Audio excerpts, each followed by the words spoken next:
Niyə Peyğəmbərimiz özü yox, Həzrət Əli əleyhissalam doğuldu Kəbədə? Halbuki Peyğəmbərin məqamının üstünlüyü hamıya bəllidir ki, özü Əli əleyhissalam buyurur ki, mən onun qullarından bir qulam. Peyğəmbərin müqabilində bu qədər təvazökardır. O Peyğəmbər vasitəsilə tərbiyələnib. Amma bu Kəbədə doğulub Peyğəmbər yox. Bu üstünlük meyarı deyil, Peyğəmbərdən üstünlüyünə dəlalət eləmir. Amma bir səbəbi var. Peyğəmbər gələcəkdə Peyğəmbərlik elan edəcək.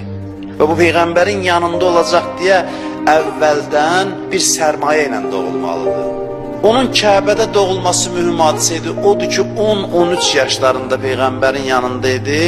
Ənzir əşirətəkəl əqrəbin ayə nazil oldu ki, qohumları çəkindir. Peyğəmbər yaxınları topladı, orada danışdı, dedi, kim indi dinimi qəbul eləsə, mənim canişinim olacaq.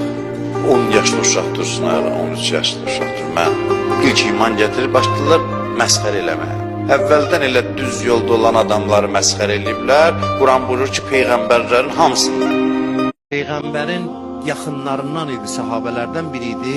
Peyğəmbərə aşiq idi. Hər gün gəlib Peyğəmbəri uzaqdan görməmiş, getmirdi işinin dalıca. Peyğəmbər də öyrəşmişdi, o baxanda özünü ona göstərir ki, o rahat baxa bilsin, məsciddə olanda gedə bilsin, yoluna davam eləsin. Bir gün də ağlaya-ağlaya gəldi Peyğəmbərin yanına. Peyğəmbər soruşdu ki, niyə ağlayırsan? Deyir ki, darıxıram, sizsiz qala bilmirəm. Peyğəmbər buyurdu ki, yanındayam, narahat olma, mən buradayam. Nə vaxt istəsən gəlib məni görə bilirsən. Dedi, yox, başqa şeyin dərdi düşüb ürəyimə. Dünyada fürsət var, nə zaman ürəyim istəyir gəlib sizi görə bilirəm.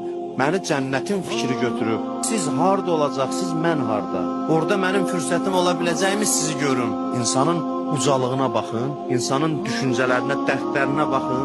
Göylərin taqəti olmadı. Bir adamın halına görə vəhy nazil oldu ki, iman gətirib yaxşı işlər görənlər Peyğəmbərlərlə bir yerdədir.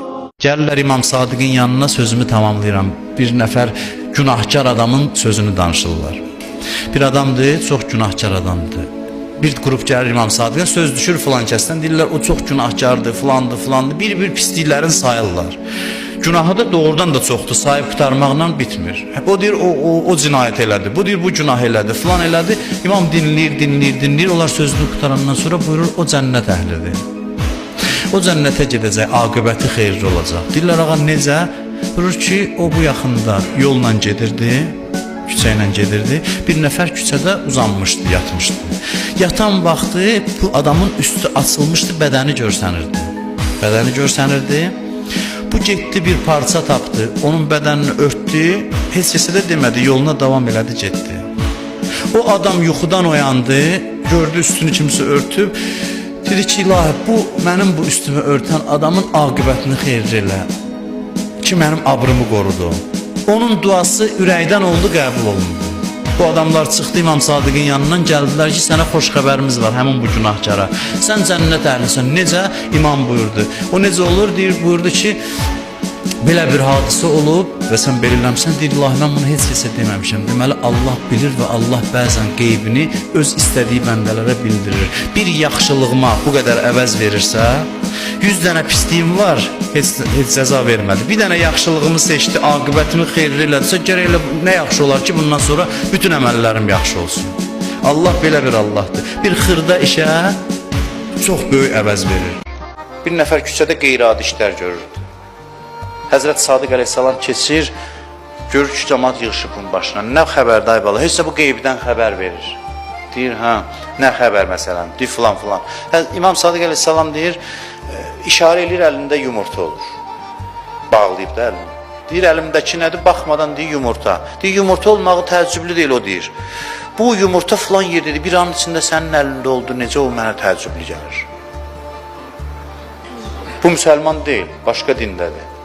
İmam Sadiq əleyhissalam deyir ki, sən buna necə gəlib çatmışsan? Deyir, heç nə, özümə müxalif olmaqla.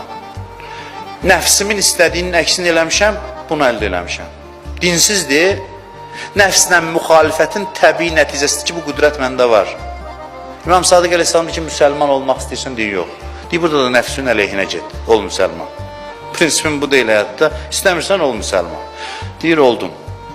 Necə olum? Əşhədu ən la ilahe illallah filan. Səhər gəlir ki, ağa mən daha heç nə görmürəm. Nə yumurta görürəm, nə heç nə. Getdi hamısı.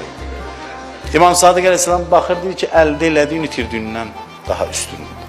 Sən İslam əldə eləmirsən. Elə bir yerə çatır insan ki, kəramət də kiçik bir şeydir. Kəramət də balaca bir şeydir.